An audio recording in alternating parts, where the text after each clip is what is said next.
Amendment to Child Repression Prevention Act gets nod. Chief Advisor tells police to walk steadfast.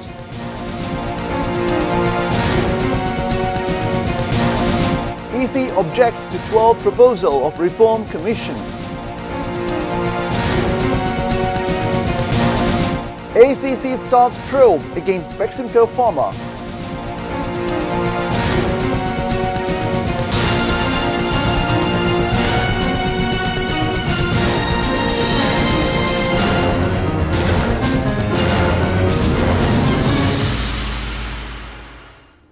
Those were the headlines sponsored by Aki's Boshir Glass. Good evening viewers, I'm Salim Kadir and you're watching English Bulletin. Amendment to Women and Child Repression Prevention Act to be brought on Thursday. The amendment law will give top priority to the trial of child rape incidents.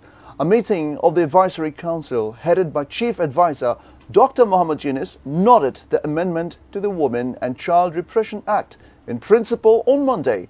Later, Law Affairs Advisor Asif Nazrul highlighted the summary of the amended law at a press conference at the Foreign Service Academy on Monday afternoon. He said all sorts of sexual assault will be considered as rape. The DNA report of Magura child, Asiya, who died after being raped, will be in hand within the next 2 or 3 days, he added. More the polls approach, more the warlike situation will intensify, but police will have to remain steadfast against such backdrop. Police should not bow down to any pressure, neither any pressure from the government nor from any political party. Chief Advisor of the interim government, Dr. Muhammad Yunus, made the remark at a meeting with 127 police officials at his Tejgah office on Monday afternoon. Emphasizing on reform of the police force, the Chief Advisor said he wants to see the police as people's friendly force, ensuring security of all citizens, including women and children. There will be no democracy if there is no law. That is why police need to be more effective by using technology, he added.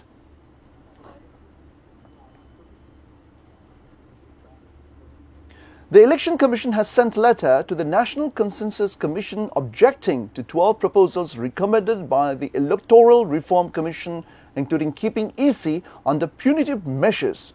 Senior Secretary of the Election Commission, Akhtar Ahmed, made the disclosure to the media on Monday. He said definitely EC officials can be punished if they violate oath. However, that does not mean making recommendation of 20-year imprisonment. Anyone suffering defeat in the polls can make complaint against EC out of grievance, but that will have to be verified.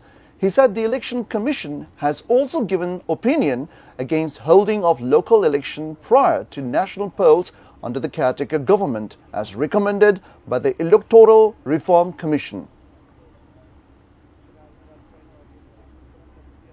BNP is being placed under media trial like that of 111. Through the trial attempt is taking place to tarnish the independence, sovereignty and nationalism. Acting Chairman of BNP, Tariq Rahman, made the remarks in his virtual address to an iftar and dua mahfil for online activists in the capital on Monday. He called upon online activists to get united in building the country.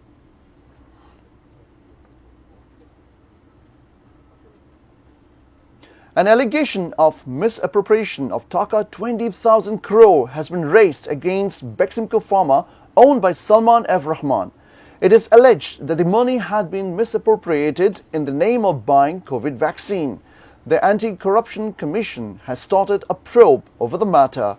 It was learned Beximco Pharma proposed Global Biotech, the inventor of Bongo vaccine, to market it jointly. However, Globe Biotech refused the proposal.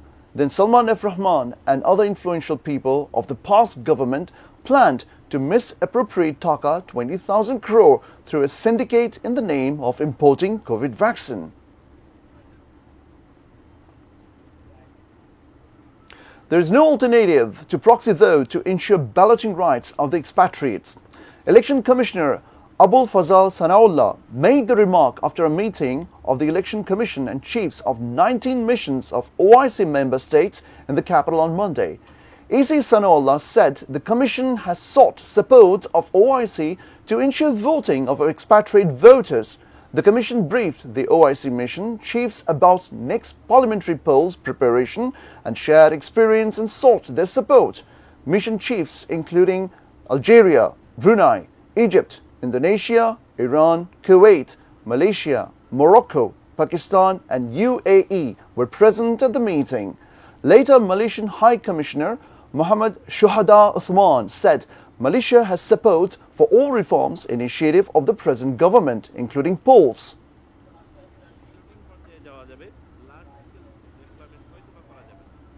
We will now follow up with a short break and we will be back soon with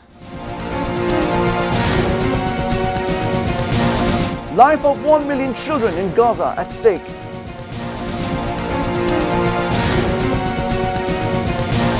And star footballer Hamza get rousing reception at home.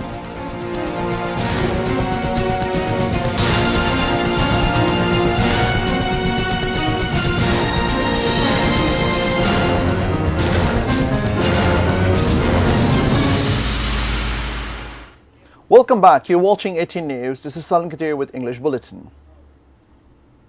The country is now being affected for the tax leverage given in different sectors by the previous regime.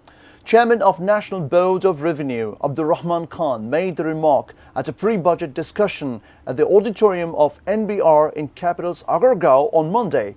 He said equal amount of revenue gets exempted that is earned. That is why that does not come into any help. Tax will also be realized from the foreign firms doing trade in Bangladesh. The NBR chairman also blamed Investment Corporation of Bangladesh for stock market slump.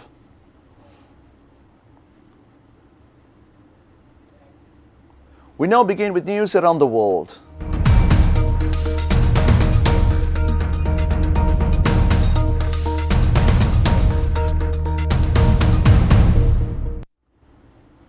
One million children in Gaza are struggling to survive after Israel cut off all humanitarian aid. UNICEF has said this, citing acute shortage of water food amid Israeli blockade for 2 weeks in the territory. Though opposed on X, UNICEF Regional Director Edward Bigbitter from Deir al-Balah in central Gaza said it is urgent to allow at least some water electricity to reach the enclave in order to save children's lives. While OCHA wrote it is critical to open up Gaza immediately, as parents in Gaza are struggling to feed the children and hospitals are running out of supplies again. Further, World Food Programme has also recalled for end to Israel's Gaza blockade. In a post on X, WFP noted that no food has entered the strip since March 2, as border crossings remain closed for both humanitarian commercial supplies. US will continue to hit Yemen's Houthis until they end attacks on shipping.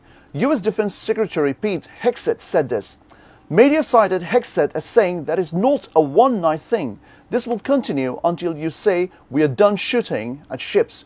We are done shooting at assets. His remarks came a day after US launched airstrikes on Houthis, killing at least 53 people, as President Donald Trump warned hell would rain down if the group continues attacks on Red Sea shipping.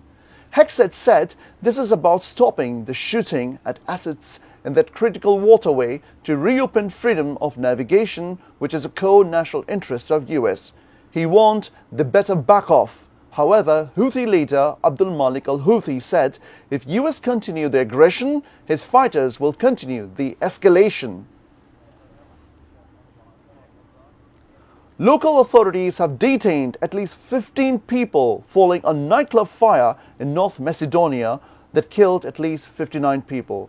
At least 155 others were injured while attempting to escape through the building's only exit. Police said the blaze broke out at the Pearls Club in Koshani town, around 100 kilometers east of the capital, Skopje, where about 500 people had gathered for concert by a popular hip-hop duo in the country, D&K. Only one member of the band survived and was being treated in a hospital. Interior Minister Pains Toskovsky said the venue did not have a legal license to operate. He said the detainees will be questioned, adding there are grounds for suspicion that there is bribery and corruption linked to the fire. North Macedonia government has declared 7 days of national mourning, holding an emergency session as part of ongoing investigations on how the incident unfolded. Viewers, will take a short break. Stay with us.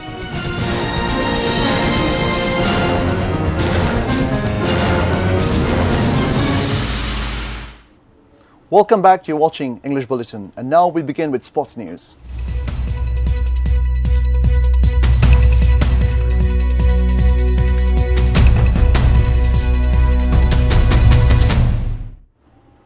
Hamza Chaudhry is overwhelmed by coming to Bangladesh after a long time.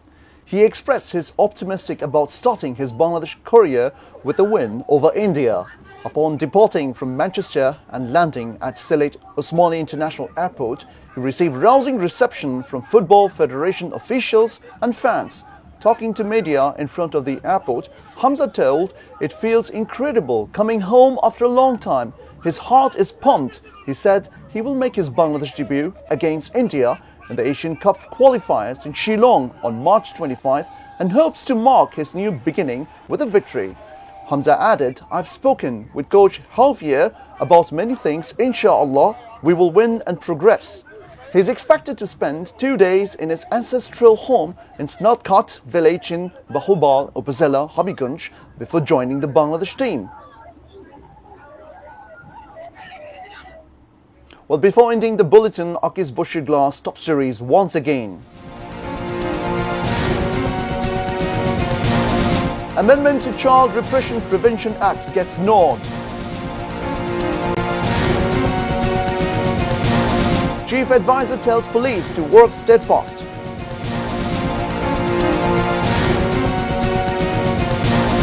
EC objects to 12 proposal of Reform Commission. ACC starts probe against Beximco Pharma.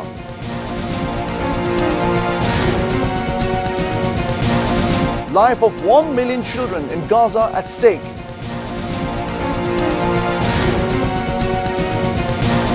And star footballer Hamza get rousing reception at home.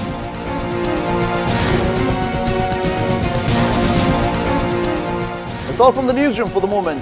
Thank you for watching us. Until then, see you soon.